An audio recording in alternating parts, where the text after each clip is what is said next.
All right, we are something else. Whatever will be.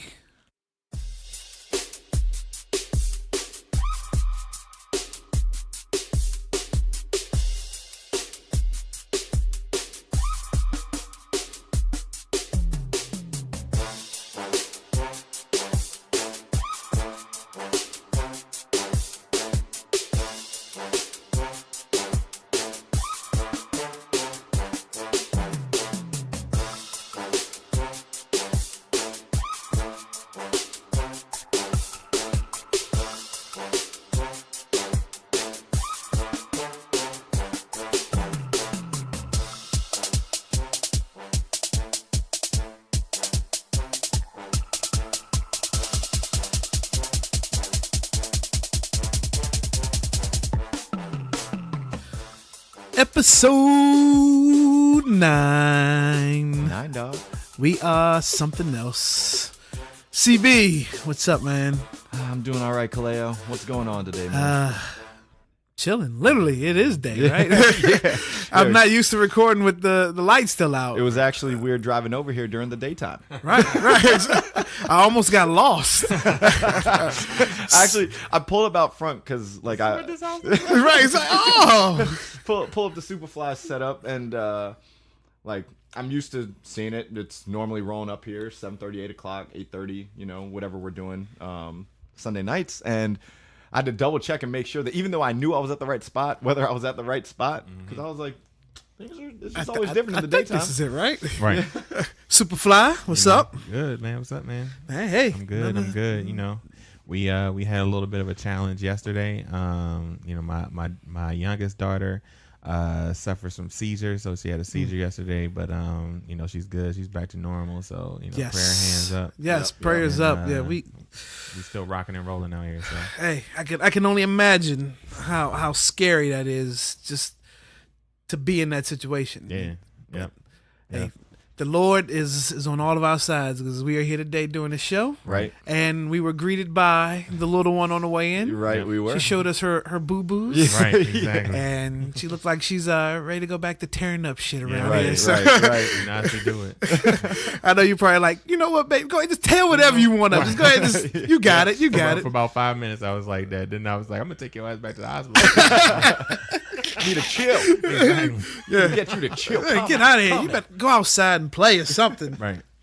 Man. So episode 9. Yeah. Wow. We are one more away from hitting double digits. Yeah. I remember turning 9 years old and I was like, man, I'm almost 10. But, you know, I had still another year. So I guess we got to find something to do on 9 until we get to 10. Yeah. So I guess as we're shooting from the hip a little bit again, we seem to be good at that. Yeah. Mm-hmm. It's just us in the studio, no special guests. So let's do this. Back with just the original trio right here. Right. So if I tell you the name Christian Englander, would you know who that is? I don't. Nah. I know Zoolander. Zoolander. Okay. Yeah. Okay. So Christian Englander, when as soon as I tell you what he's famous for, you're gonna be like, oh, that guy. So Christian Englander has a lawsuit right now against Dave Chappelle. Christian Englander is also the guy Dave Chappelle talks about in one of his first sets on Netflix specials earlier this year. Was that late last year? Whatever. Yeah. When he says a guy threw a banana peel on stage at him. That's the banana peel guy. Wow. That is the banana peel guy. And he's suing Chappelle. Of course he's suing Wow, Chappelle. for He's like- suing Chappelle for apparently he was roughed up by Chappelle's bodyguard on the way out when they were kicking him out of the show that night. suing for karma out there. Exactly right. So he said that Chappelle's bodyguard, I'm doing quotations because we still haven't confirmed if it was his bodyguard or not, Right. put his hands on him and roughed him up on the way out. And then Christian Englander also says that it was not a racial act. There was no racial tone behind him throwing a banana on appeal to Dave Chappelle. Now, mind you, Christian Englander is a white guy. Right. Dave Chappelle, who people who have been living under a rock for a few years, is a black guy. I mean, raise your hand if you've had a banana peel thrown at you. By the way, Precisely. all of our hands are down. You know what I mean? It's like, what does it matter? Like, And one of the things that I think is really funny about this is in Chappelle's special, he talks about how the same dude threw another banana peel at another black comedian like sometime later. So it's not even like supposedly it's not an isolated incident. I don't know if that's real or not, but So when this guy is still walking this earth after throwing 2 banana peels? Exactly. apparently, and he's got the apparent audacity to be coming after Chappelle. That's almost like the burglar suing the person's house he broke into because he slipped and fell. Right.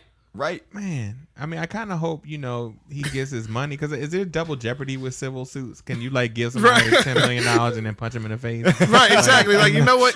Before I give you this check, Right. I'm about to check you. You have to, like, or maybe it's like conditional. You know what I mean? You get $15 million if you allow anyone to punch you in the face for the rest of your life. You know what I mean?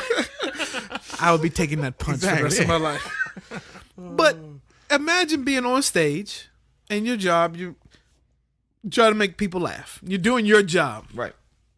Now, what we don't know is if Christian Englander didn't think Dave Chappelle was funny, if he wasn't laughing the whole night. But we don't know what brought this about. But just imagine being on stage, and next thing you know, you're in your skit, your comedy routine, everybody's laughing, having a good time, and next thing you know, you see a banana peel by your foot. Right. What is your natural? I'm surprised Chappelle didn't jump off stage and punch the dude himself. Right. He's all yoked now. You know what I'm saying? Like, I wouldn't mess with Chappelle I'm right not- now. Like, And firstly, dude, you're in a room full of people who paid to see Dave Chappelle, so they're obviously Dave Chappelle fans. And also, all three of us, we've been to a comedy club before, right? Yes. Like, have you ever seen anyone eating a banana in a comedy know, club? healthiest comedy in I've never been to the Improv and been like, let me get a rum and coke, and a banana. Let me get one of those. bananas. You know, How ripe are they? Exactly. Unless you're at, with Gallagher. Unless you had a Gallagher show, right. they probably had stuff like that. But like, other than yeah, that, I don't think I've ever been to a comedy show where fruit was an integral part Exactly. of, anything. didn't Dave Chappelle do Black Gallagher too? Yeah, he did. He did. Yeah. That's my favorite comedian of all time right there, man. So Christian Englander, that's the guy's name. So if you guys, Yo, PSA, man, don't throw banana peels at anybody, especially black people. let's go into the racial aspect of that. Let's go into the racial aspect. Just real He quick. says there isn't a racial aspect. There's no but- racial undertone there from what he says. Okay. But if we know that black people have always been compared to or even called monkeys. Hello. Right, you know. I, It's like we I don't don't walk around understand. throwing Dockers at, you know what I'm saying? or Ritz. I don't go around throwing Ritz crackers at anybody. Jeez, I don't crazy, know. man. But yeah, he's suing. We should follow this Yeah, closely just Right. to see what happens. we'll keep you up to date. Yeah. Yeah, definitely. Christian Englander. Let's talk some music real quick. All right. So I don't know, you probably haven't listened to it yet, but I started listening to it yesterday. Cardi B. Is it good? I heard I one haven't song yet. on the radio. Haven't She was yet. kind of fire. It is actually a pretty solid album. You know, because there's a lot of hype going into it. I mean, she had these mixtapes. She's been featured on all these songs. I mean, hell, the Bruno Mars song, the Finesse, like Yep. that's probably still one of the biggest records outside Didn't of she, Bodak at the Yellow. end of last year, it was 3 top 10 singles at the same Yeah, time or yeah. something like Yeah. that. It was something like that. Yeah. I mean, she still has the whole #1 with the Bodak Yellow. But we talked earlier, like first episode, how her and Bruno Mars hooking up that's huge. I mean, that's the crossover hit that Right, you right. need. But the album is solid. There's a lot of the stuff that you get, with the whole Migos thing, that kind of style. And that's not mine in particular, but there's also like some R&B cut on there. There's a song with Chance the Rapper that's actually really nice. Okay. But I think she didn't rush it. And she put a lot of work into it. So whatever good thing comes her way, she deserves, because it was actually a well thought out album. Wow. That's on my list of check it things to out. listen to this Does she weekend. have a lot of like people behind her as far as like heavy hitter producers or songwriters? So I haven't read the production credits on it yet. I do know that, I mean, there's some nice beats on there. Some nice. We're like over intellectualizing Cardi B right now. Right. Just bear with us, but But I'm just like, it's all we got right now. right. So, but no, that leads me to another question. Like, have you ever noticed there's only room for one female Woman, MC yeah. at a time? Why is it That's gotta be whack, like though?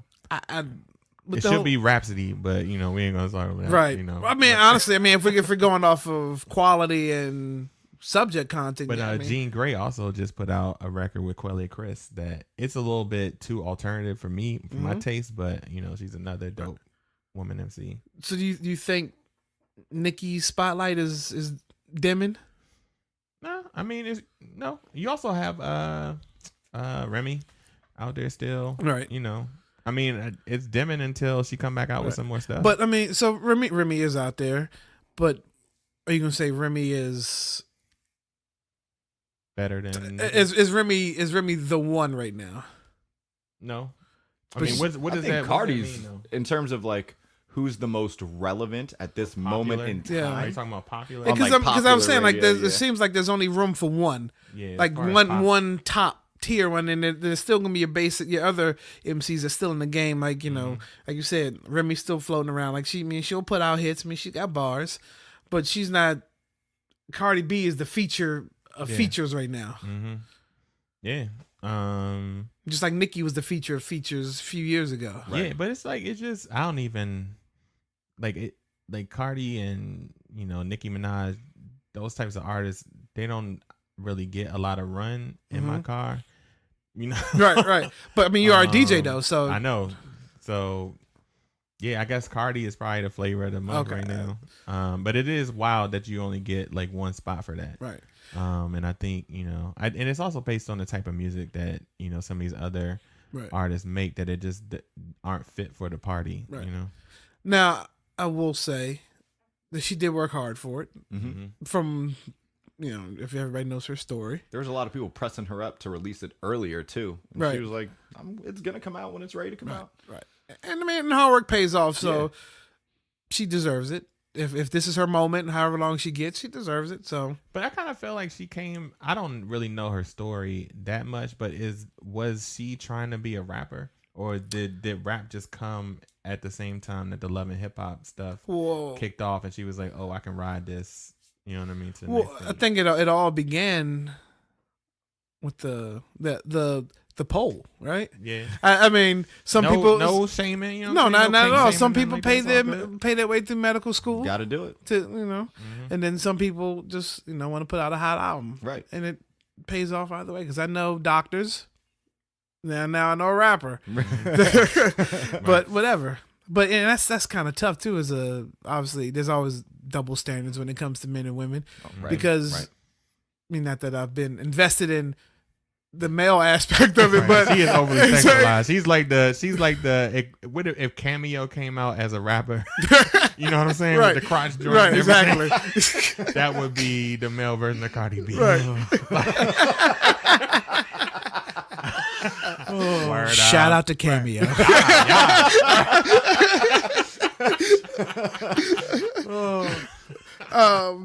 So that could go into, let's do local artists. So you know how hard it is. We've seen the journey of Cardi B. We've seen the journey of Nicki Minaj. We've seen the journey of Lil Kim.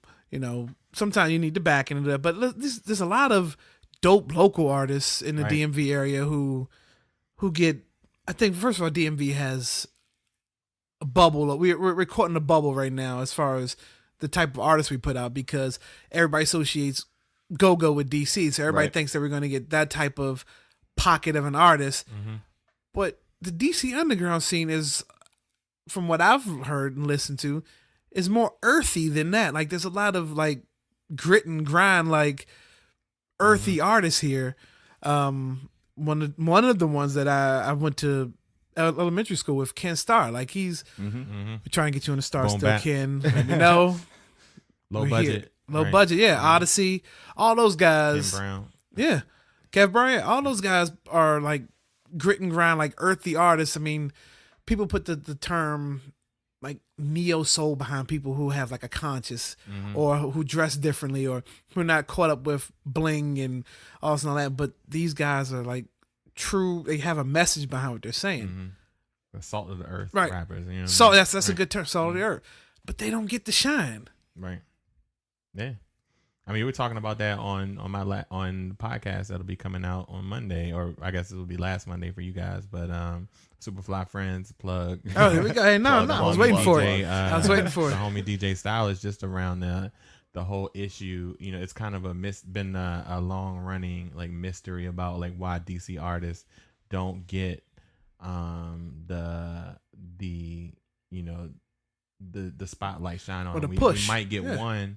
But like a Wale, for example, has to go to MMG to, you know, right. He has to go somewhere. Ascend. He has to essentially move to Atlanta, Florida, California. Like he has to come outside of where he's from to do what he has to do. Now, Logic, I will say, Logic is a local artist. But is he seen as DC though, or like Def Jam? You know what I mean? Right. Like he's I mean, so unlike Wale, who claims DC, right, and you know, like.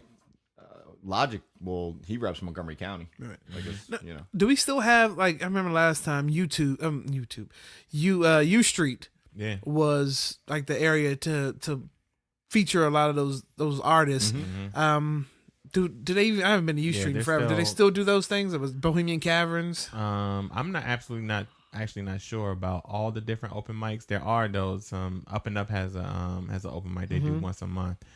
So there's still a bit of the U Street scene. I don't think it's the same because it's just, you know, as the whole scene around there DC, is changing. Yeah, nothing looks the same. Everything's changing up. Damn you, but there's gentrification. also like there's a split, just like in the broader like hip hop context. There's a whole bubbling younger generation, kids that are like in high school, early 20s, like Q the Fool and like all these. There's a bunch of artists from here that are making a completely different type of music that's closer to like the trap sound. And I kind of think they all kind of rap with the same cadence, but you know what I mean? Hopefully they'll grow and get beyond that. And I think another issue is no one seems to separate themselves. Right. Well, all right, so there's Gold Link. I think is very different than all these other artists who've kind of been able to independently and actually have some commercial success too with Crew. Right. But and Shy Glizzy, of course, like is out there too. You know, Fat Trail's been having a legal issue, so he's kind of been in and out. Is that what his holdup is? I guess so. Because haven't we been waiting for something from him for like a while now? Yeah, I think he's out now, and recording stuff. But you know, I've seen a couple videos from him, but I think that's been kind of his, you know, his bag. Right. So I think the issue is just a way out. We don't get the spotlight like Atlanta does, because Atlanta's been on top for a while. Now the question is, do we need it? You know what I mean? Like, I mean, and some people just feel like just that point where they're at as far as being underground is good enough for them. Like local, I mean, and just sometimes be big locally. A whole career like that. Yeah. And there's nothing wrong with that. But I know you know a lot of people always dream of being on that next level, selling out arenas and all that. Yeah. For me, it's frustrating was like when you try to talk to like a lay person about somebody who's not into music like that about local artists, and then they kind of diminish them. Like, oh yeah, I've never heard of them, so they not important. It's like, nah, man. Like, take a listen to it. People that are brilliant out here doing, you know, just because you don't hear it on the radio, or you don't see it on television, doesn't mean it's not valuable. Right. You know what I mean? And I wish that we would take pride, at least the lay person who doesn't go to open mic nights, at least. You know what I mean? Dig beyond the surface and, you know what I mean, really give some of these artists a chance. And that also goes to, like, away from the music thing. There are a lot of talented people out here doing great things, huge things, and, like, there's no spotlight on them. Right. And they'd rather give their, like, there's, what do they call that? The writers, ghostwriters. Yeah. There's a lot of dope ghostwriters you never heard of. Right. Skills. Right, exactly. Skills, right. local guy, Sales, right? yeah, And he's one of those guys who's probably content where he is with the level of. He's DJing now, like he's that's all over the place. Yeah, Well- I think he might be dropping an album soon or something. There's some setup coming for a big. Those project guys, that guy has bars, Absolutely. serious bars. Yep. And for me, it's always been weird too, because you talk to, like you said, everyday person. They're like, "Yeah, never heard of him." I'm like, "Well, the artists that you like seem like they were built in a box, Yeah. like they didn't tour, the bar scene and do all that kind of stuff, Right. Like, And they couldn't give a shit about Montgomery County. right. So I'm just saying, like, it's Unlike just weird Logic. because for me being in a rock band and playing a style of rock music that doesn't lend itself to me, being on a top 40 hit or anything Do like people that. hit y'all with even? I feel like that's a thing that's in hip hop. Do people label you guys? That's a local band, and you know what I mean. This is a DC band or a Montgomery County band. Like, do you even yeah. get that kind of label? So people will ask, and we'll be like, I mean, we just rep the DMV because we've had, people that we were based out of Montgomery County, people based out of Northern Virginia, and we play a lot of shows in Baltimore. So, it's, Now, is there a lane for underground rock artists? Yeah. Oh, but do they even call you? I mean, Anything else? It's like all of rock is now underground. It seems like Yeah. bro. No, it's different. Like when I was in high school, the perception of being a rock star is what it is today now to actually just be one of these SoundCloud rappers. Like, Right. that's like these dudes, like that, like rock stars aren't in rock music anymore. Like, that's the way that I feel. Right. There are plenty of bands within the style of music that my band plays and that we like to listen to that, at least from the outside, looks like they're doing very well for themselves, touring all the time, putting on festivals to raise awareness for certain things and things like that. But it's not like, if you see a band and they're touring for just years, it's normally because they have to tour, because that's the only way for them to actually be able to make any money. That's the game of the business anyway. A lot of Right. people only able to clear checks through performing on tour because the industry has, these record labels used to. I mean, now that there's a lot of independent things going on, record labels used to have full control over album sales. Yeah. They're recouping those advances. So for you guys, is Baltimore the scene for underground rock bands, or like where do local rock bands seem to be? Because again, like I say, U Street seems to be a hip hop kind of thing, open mics and stuff. But where's the scene for rock bands? So I mean, 930 Club used to always Okay. bring in like a ton. You could always find local artists playing there too. We used to go what used to be Jack's nightclub, and then was the Empire, and is just like something. I think it might be like some Moroccan restaurant or something now. I don't know what it is, but there were the Pinch in DC. You can find bands coming through there. I mean, but up in Baltimore, you have the Auto Bar. You used to have like Sonar Lounge. There's plenty of places for them to play. Right. And in terms of, and there are like down maybe closer down towards Richmond. I know that there's a bunch of places down there, like Canal Club, some of those spots. So there certainly are specific venues that you generally see a lot of these artists in this genre coming through. So there's a spot for it, but it's more spread out, I would think. Who does you guys booking? We do it all ourselves. So we'll generally, because we've worked with specific promoters and stuff in the past, and so if they know that we can bring out X amount of people to a show, we'll have things in our inbox online, people emailing us like, hey, it'd be, if you guys think you can sell this number of tickets, like, would you be interested in jumping on this lineup? And that's normally how those things go. Like, we don't like we may request to be put on a lineup, but more often than not, it's it's like, hey, we found this spot that we're looking for a band that you guys fit. Like, would you guys like to do it? And it's funny because for the style of music we play, it's very common that we're either the softest band that's there, or or we're like by far the heaviest band that's there. And it's like so funny because we're not changing anything, but it's just, because I sing on the choruses and, I'm not like screaming and yelling the entire time. It's like, oh yeah, it lends itself to a wider range of artists and musicians that we could play with. So that's always been our experience, though. Just people actually hitting us up and being like, "Hey, and I imagine because you sing, you bring a lot of the women out." I mean, I'm not gonna say that that hasn't worked in my favor. So salute to you. It's like, hey, because then I get people hit me. I was like, "Oh, you're a singer," and I'm like, I mean, I wouldn't stress it too far. And then they're like, "Oh, well, can you sing Bruno Mars to me?" And I'm like, "What do you think this is?" Everyone's always asking for a song. Everyone wants me to write a song about them, everyone, like all that kind of stuff, which is it's fun and it's funny that people think that it'd be flattering for me to do something like that for them. Does anyone one of y'all stand out as manager, or you just kind of a collaborative effort? It's pretty collaborative. We've had different periods of time in like our lifetime as a band where one person has taken that on more so maybe than the others.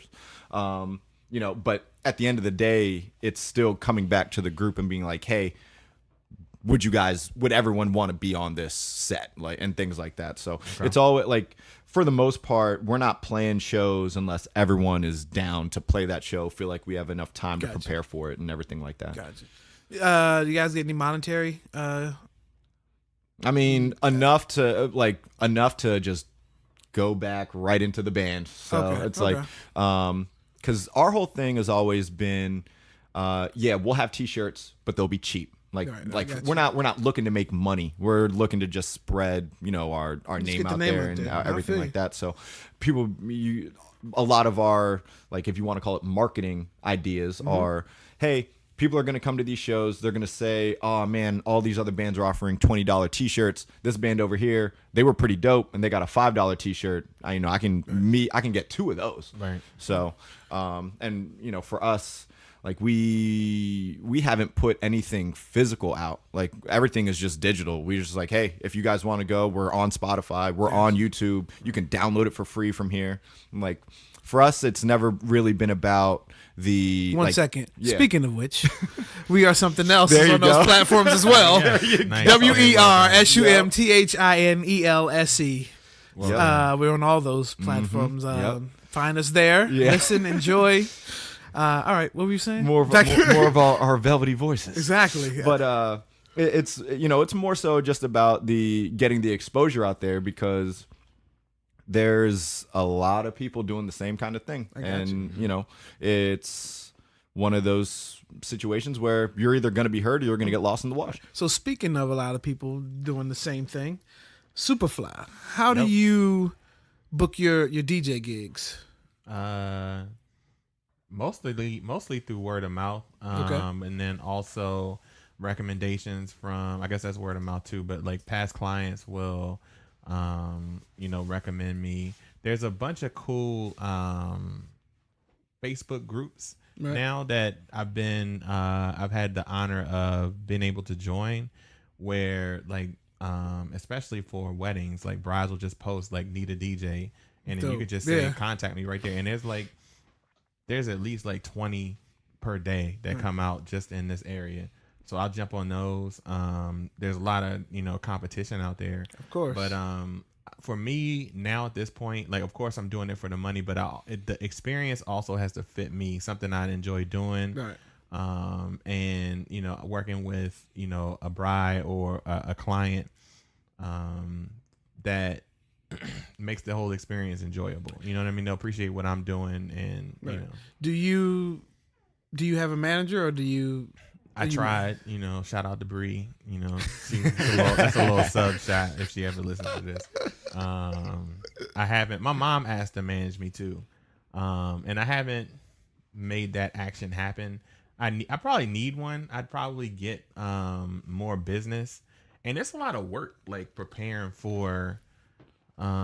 Like you got to do a lot of stuff, like meeting with clients, like especially for weddings. Like I like to meet with my clients at least once to talk through logistics of the wedding and all that stuff. But like the whole thing around like getting contracts and deposits and negotiating rates and all that stuff, there's a lot of work that goes into that. And I feel like I probably would be able to be much more, I would have better deals work out in my favor if I weren't the person doing it. I got because I am concerned about trying to land the gig and keep a good you relationship. need somebody to just be like, this is what it costs, motherfucker. Like that's Right. it. right. You know? And I can see that. I mean, because again, there's a lot of people doing it. And like when we get the auxiliary going, pushing, getting people to push your product for you without you having to do. I mean, granted, I'm gonna do it all day because it's my product. But having somebody else just out there, that's their job, is just to push, no matter what. Yeah. I can only imagine how much easier that would be. And it's also like, so the thing is, if someone sees me play, that's my hook. You know what I'm saying? Once they see me play, they're like, I want that DJ. Right. And what happens though is that you establish a relationship with people, and then you know what I mean, you give them the rate, and then they go, well, you know what I mean, can you, like, I'm gonna get, what if I do 2 gigs this year, or what if blah blah blah. And it's kind of like, look, man, you see me, you want me, right like I don't care what the other person charges, you're gonna me. Get what you pay for. You know, you already know what the value is. Exactly. Right, exactly. So do you want a $500 DJ or a $150 DJ? Right. You know? So if that's the case, I'm bringing an iPad. I'm bringing a set of decent speakers, and I'm making a playlist, and I'm just hitting pause every time you want to talk. But if you want this $500 DJ, not that's not your, I mean, whatever your rate is, but if you want to $500, I'm gonna give you the experience. Yeah. And it's like, you know, a personal experience. Pay, you know what I mean? Pay what you know what I mean? Pay for what you want. Right. You know what I mean? You don't want, you know, Pro Wings. You know what I'm saying? You want, you want Jordans. Right? Exactly. Shout out to Jumpman. Have you ever done DJ battle? No. Are you interested? Other than just some of the homies. I think about it. Like, I thought that, like, when I bought the latest equipment that's up in the studio, I bought it with the goal of eventually joining or entering into the Red Bull 3 style. Oh, that'd be dope. That'd be sick. So it's something that I have kind of on the checklist of things to do. I got you. I put a couple things in the way of it, you know, with the auxiliary and the podcast, but I think I will at some point. It's not something I'm super into. I'm not like a scratch nerd type of DJ. I don't even, I'm not into, I can do this flare scratch or this crab scratch or this dude is so, you know, awesome at scratching. I'd rather rock a party. That to me is a more fulfilling experience. But it's something that I think I'd be good at and be able to do. Just need to practice. You know? Gotcha. Okay.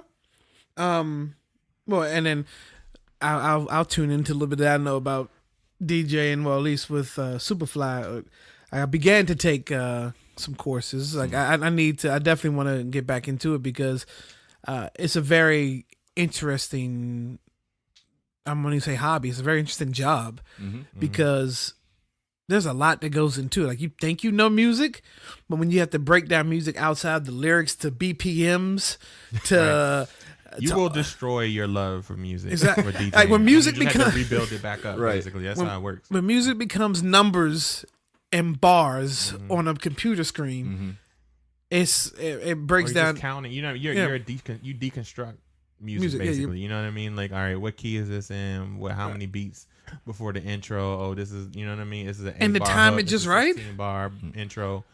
Yeah, dude. You just right. Because I was at Cafe 8 last night.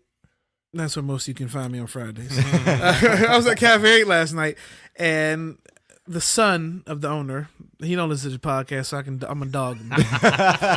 So the son of the owner, he's the DJ now. Like, you know, he's invested all his money into a decent, like the best of the best, probably equipment. Got the speakers and then got the strobe lights hanging from the ceiling. And when you have money, you invest in the best, right? Not even learning your equipment.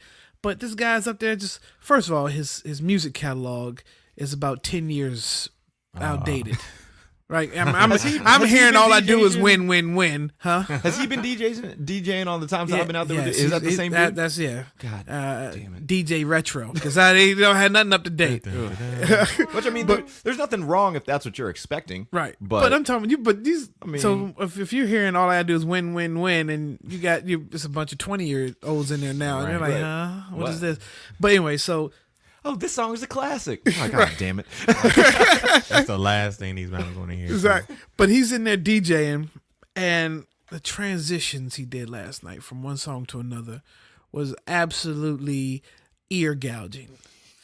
So you're telling me he could use some lessons from Super Exactly. It sounds like an No, so what's going to happen? think we So need what's to going to pass happen out is a, I'm going to business invite card. Superfly out on a Alright. Friday with us, because last night this guy he let so last past 2 Fridays he let another guy get on the DJs and just do a set.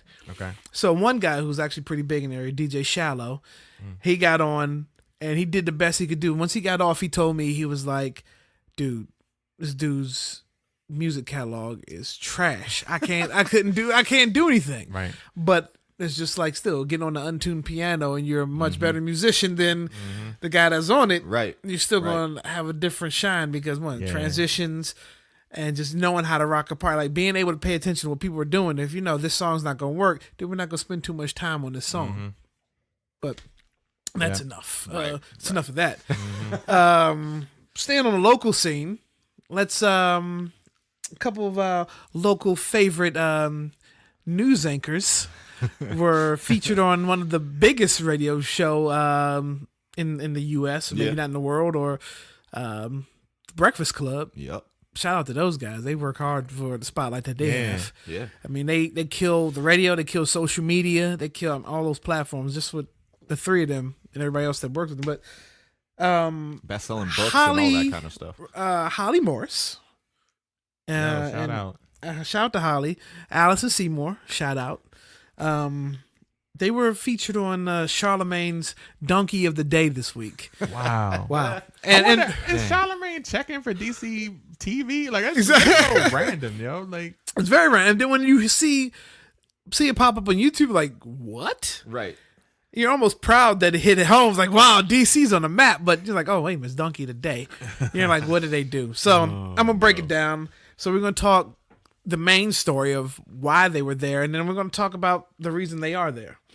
So one day this week, there was a news story featured about a young black kid who applied to the top 20 colleges out there.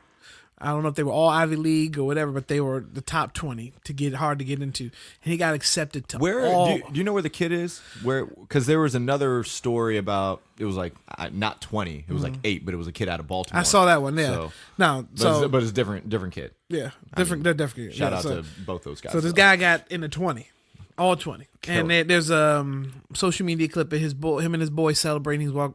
As he's walking down the hallway or something in school, but that's a big a deal. cause man. to celebrate. Yo, that is a big deal. it is. yo. Huge deal. I will have to say though, now that I'm listening to it, yo, it probably costs like on average maybe I guess $200 to apply to college. Yeah.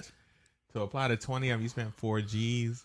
Right. Well, some of it could have been waived at college fairs. right, We don't know right. how. Yeah. Right. But again, if he had to pay for all 20, I mean, Well, I if mean, that's It what must was be well to do. Yeah. or, your you know. $4,000 to have a full ride or something. Yeah, to pay one it. of those probably end up working itself Right. out. Yeah. But So it's always good to have options. Yeah. So Yeah. that was the main story, and then so the main story became a side story because, as the news anchors were reporting on it, Holly Morris. I guess race is going to play a point in this because of Charlemagne's response, but Holly Morris, who is a white reporter, she began to say, maybe it's me, but I feel indifferent about this. I feel like it's absolutely ridiculous that this kid applied to 20 schools.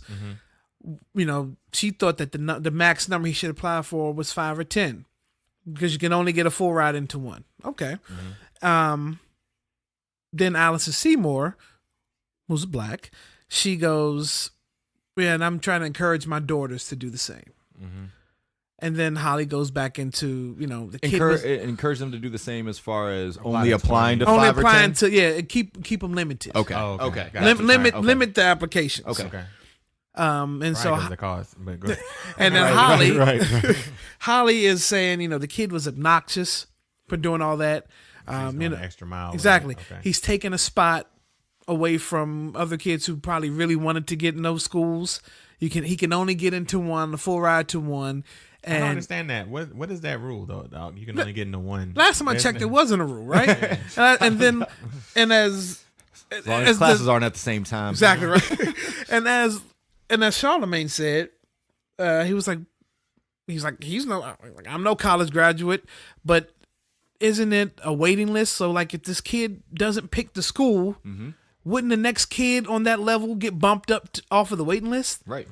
Then he goes into the financial aspects. Doesn't he have to pay for those applications?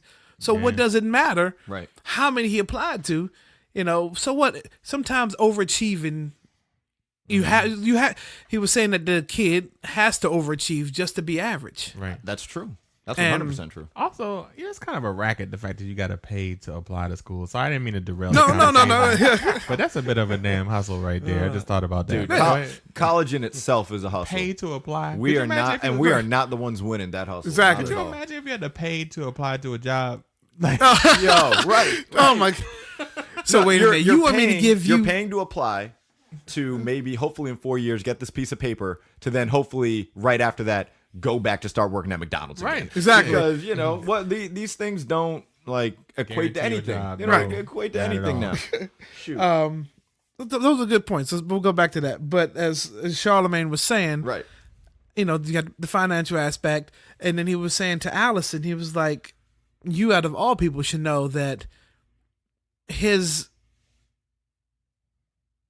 his opportunities aren't the same as Holly. So that's why Holly doesn't understand why applying to 20 Right. may have been, right for this kid. right. Hashtag Black Excellence. Yeah. I'm all for it. That's dope. Yeah, Right. or hashtag white privilege. So he doesn't, so why not apply? And if you're that dope as a student, grade wise and all that, why not Awesome. apply? Yeah, exactly. Why not boost yourself? Right. We've all done something in our lifetime that we knew this is gonna make me feel good at the end of the day.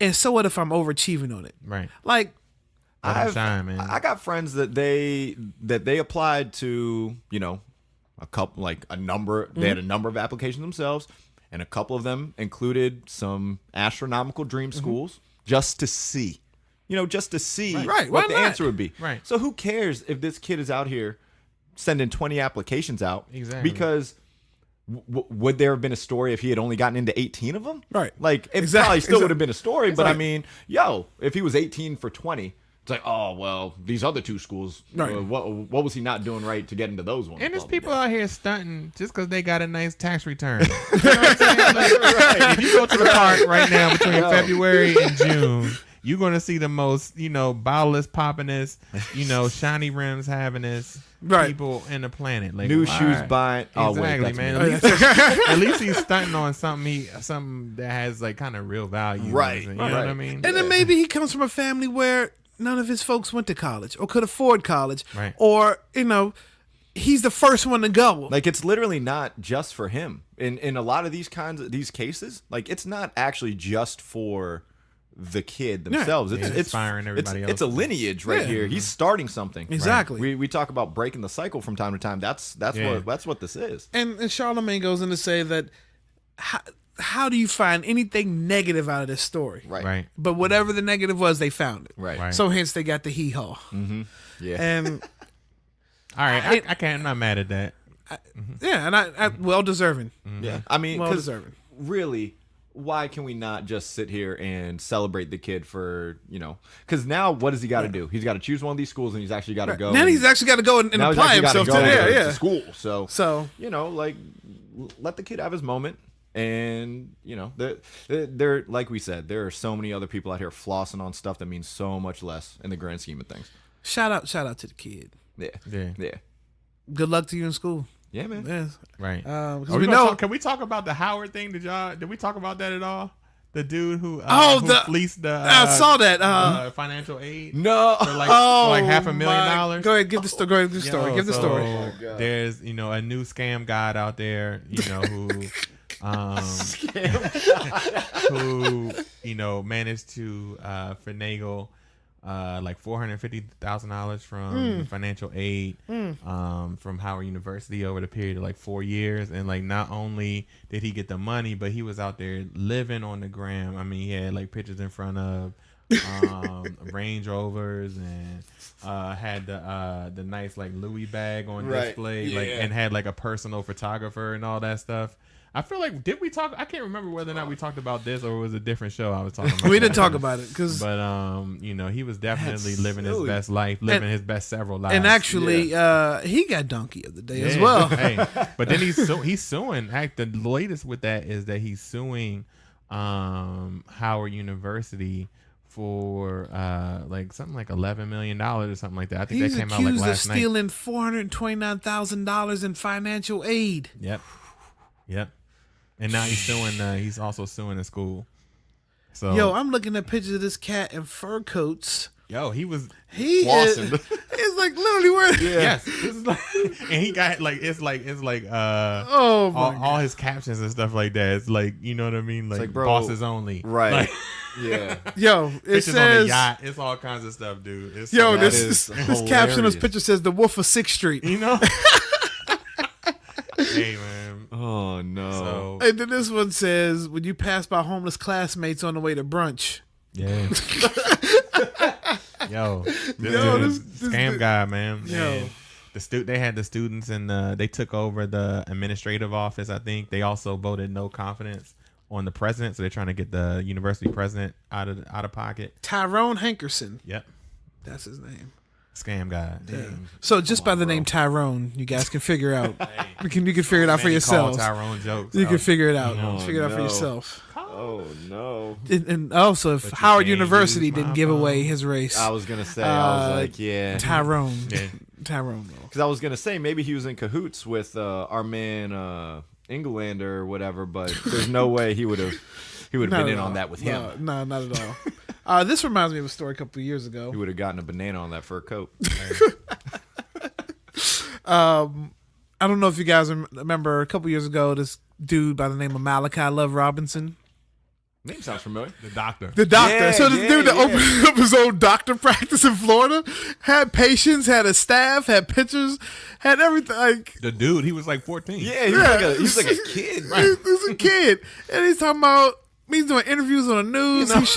He's showing off a building he just leased. Exactly. He was driving. Look, the dude was driving a Mercedes. Yeah.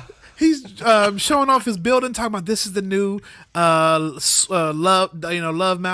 Malachi Love Robinson, Dr. Suite, whatever the name of his doctor's office was. But he had people investing into him. Amen. First of all, I'm not mad at. Damn, Florida. like dude, like the fact that you could swindle that out, but he was taking money from old people, giving them like fake holistic treatments and all. So he got into trouble. Then he came up to Virginia and got into a check scam, trying to buy a luxury vehicle, as if this dude didn't learn. Right, but. There's some good YouTube clips of this dude. His interviews. Of his interviews they're hilarious. Yeah, man. Yo, and he had a mohawk. What doctor do you know has a mohawk?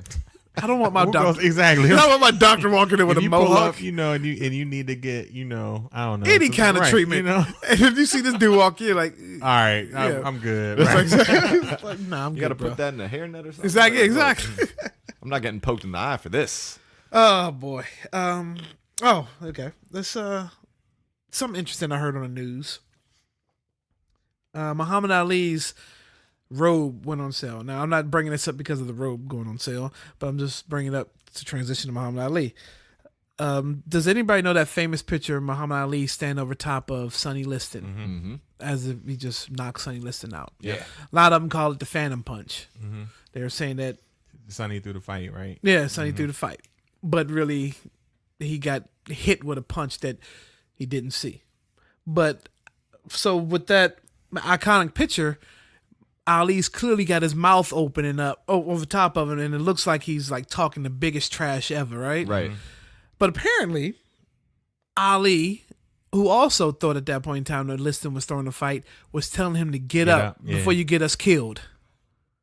Yep. I can believe that. I never knew that. Yeah. So that changes that whole picture for me, because that's one of the most iconic pictures of Ali. That and the one in the pool. So they're saying there's a backstory with like Ali. Maybe he's supposed to, you know what I mean, to owe people money if he didn't knock him out. Right. Well, and there was a like lot. But back then, I mean, there's still bookies into this. Yeah, People criminals got all, money. Yeah. criminalities all throughout boxing. But yeah, they were saying that sports. Liston through the fight, Ali really didn't connect. Ali saying he really did hit him, but it's just crazy. Yeah, so that picture is iconic. Nuts. Now it just changes everything. So let's go to the other picture of Ali when he's in the pool and it's underwater. Yeah. taking He's like training and all that yeah. stuff, right? Ali couldn't swim. Well, that's why he was at the bottom of the pool. Yeah, he couldn't swim. That was Damn. and they had whoever the photographer was just thought it was a great idea to put Muhammad Ali in the pool to show that that's how he trained for his fights. Dude was terrified of the water, couldn't Stay swim. losing, man. Yeah. That's all I gotta say. Dang. Why people stay losing. But that's some good history right there. I didn't know that. Yeah. Oh, speaking of history, good transition. 50th anniversary of the death of Martin Luther King. Yeah, man. What a time, you know what I mean? For this to come about, where it felt like we made like a lot of progress, and we kind of like right back to where we were. So, Right. Damn. 50 years later. So that was April 4th, I believe, because he was assassinated on my grandmother's birthday. Damn. And that's also Maya Angelou's birthday. But they were doing those big specials everywhere, and I was listening to on the radio. That you don't realize that era. Like, can you imagine being in that era? Like, yeah, the pain that these people felt. Like this was their guy. yeah. He is to them what Obama is to us. And this guy, I mean, he had his struggles to get there. Like Obama had his struggles to get. He was there, but he still had his struggles. They killed the quote unquote the best of us. Meaning, Right. yo, if anybody was gonna get along with you, it was gonna be Dr. ML. You know what I'm saying? Right. This is the dude that's talking about somehow non-violently. You know what I mean? Right. Dissenting. Like, Right. there's a whole bunch of people who would love to be violent and Exactly. you know what I mean? Do this a Him and whole Malcolm different X are way. complete Right. opposites. And y'all Right. kill Right. them. Exactly. Yeah, yeah. And I want people to find this on YouTube. And they played on the radio during one of DJ Rico. DJ Rico was doing the mix, and so he played all these uplifting songs, or I can't think of the word right now, but songs of oppression that were right in that Old time. Negro spiritual. Yeah. And at the end, he played when they announced Martin Luther King was assassinated. Wow. So, and I had maybe I heard it, but never paid attention to it. But there's an interview, there's YouTube footage all over, but look up how the world found out Martin Luther King was killed.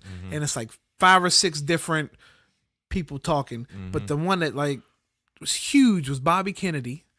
Yeah. Was given a press conference because he was getting ready to run for whatever, he was running for president at the time, right? And he announced Martin Luther King had just been assassinated and killed. And then you hear the whole audience just drop, like, Yeah. and you're like, today that's a gut punch to hear. Right. I believe that also James Brown had a concert in Boston. There's like a legendary story about, and there's footage of this. Like I believe on that night held a concert in order to keep Boston from rioting. Wow. Yeah. Wow. That's why I think we associate a lot of things with music, our podcast. Right. We title our shows after songs. After songs. Because music is like the one language that no matter who you are, what your beliefs are, the one language barrier that we all can break down. Like there could be somebody in Japan that loves the same Jay-Z song that I love. Gives this person the same feeling that gives me, or whatever, just rock song, whatever. But and that's crazy. Music was probably like the healing factor in that whole scenario. Yeah. It's crazy. Yep. It's nuts. I encourage everyone to watch the documentary "I'm Not Your Negro" by Raoul Peck. It's available on all those streaming platforms, but it definitely gives you a wonderful portrayal of people like Martin Luther King, Malcolm X, and Medgar Evers on their struggles, and then also a really I think illuminating and biting commentary just on the state of the U.S. at that time, and then it also is, you could apply it to today. Right. So definitely check that documentary out. Definitely. All right. Well, not that we had a lot to say today. Episode 9 is just episode 9. It is what it is. What will be? Yeah. Hey. So before we go, let's transition everything that makes us happy. So I want to talk a quick collab real quick. So everybody loves A Tribe Called Quest. I don't know one person that doesn't except the Grammys. They did a collab with Vans. Fire. And if it wasn't for CB right here, I would You'd have missed out on the whole run. Wow. Actually, CB told me first, and then another coworker of ours put me onto it too, who's probably not into sneakers. He's into sneakers, but not into the certain sneakers I am into. But he's like, hey, did you know Vans was doing a collab with Tribe Called Quest? Like, what? So between both of them, they made sure I was set right, because these Vans are super, super dope, crazy, and they're under $80. Yeah. All of them. No matter what. And that's the sad part. Wonderful. The sad part is that the demand is high. They're going to flip them for a couple hundred. Absolutely. That's what's going to happen. But I was able to get my hand. Yeah, secure. I was able to secure me. And for anyone that's interested, they are doing a re-release. Yeah, May 8th. May Right? 8th. That's what I said, May 8th. But yeah. So do y'all, either one of you use the Unlaced app? I'm giving them some free promo, but that's a good app. Unlaced. No, what's the catch? It's nice. It's just a app that keeps it aggregates from all the different shoe sites. So I got you. Okay. Shoe Game and a bunch of other blogs. It'll put them all into one app, and then it also has an area where it gives you all the release dates, so you can check on all. Try to stay up to date on all that. You can buy right from that app, and it'll give you notifications if you have that set up. Dope. All right. For the soul. Yeah. So let's go around the room here. We'll put cameras on. We'll take some pictures.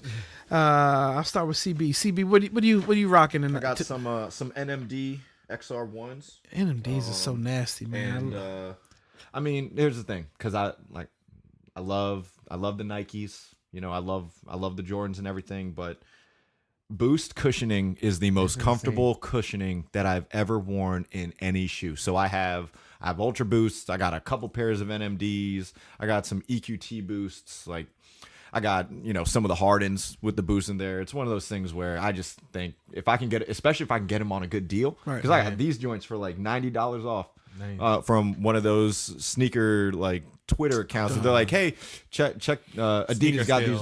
Sneaker Still, if y'all up on that one's a really good Twitter account to follow for when things are going to sell. All right. Yeah. But we got some, it's like a gray black with some red accents on there. Nice. Something to we'll post some pictures. Flare a little bit. Superfly. I see a white box in front of me. I am rocking my. He still got his dad shoes on. My Air Dads real quick. I keep it real. The Air $20, please. Exactly. The Air Comforts.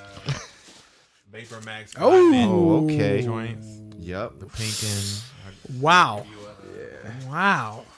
And you got to let me know what you think of these after you wear them a couple of times, because I haven't tried them on. Because I got the Vapor Max 97, so they got the 97 upper and everything. Wow. And I was telling Kaleo over there that after a couple of days, the cushioning felt more comfortable. It probably wears into the right where it's supposed to be. But these are nasty. These are light. Yeah, I know.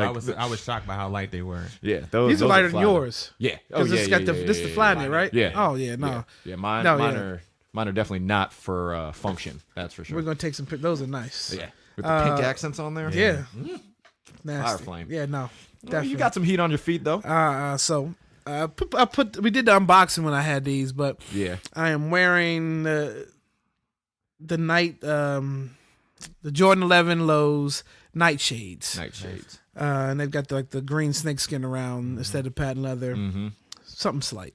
Something slight. Something slight. Right. And I'm trying my hardest to look at this clock, get us under an hour because we've been going in overtime lately, and we are right there at 59:35 and counting. Right. So, All right, fellas, I'm glad we were able to do this week because our normal recording night is WrestleMania. Yep. So we're gonna be we're gonna be partying for WrestleMania. Y'all going out or anything? Or? We're My going crib. Okay, So all right. the invitation's still up if you want to come. All right. Let's see if I can be able to do that. Let's do that. All right. All right. Episode 10. Let's make it grand. Let's we do are it. something else. All right, bros. Peace. Peace. Peace.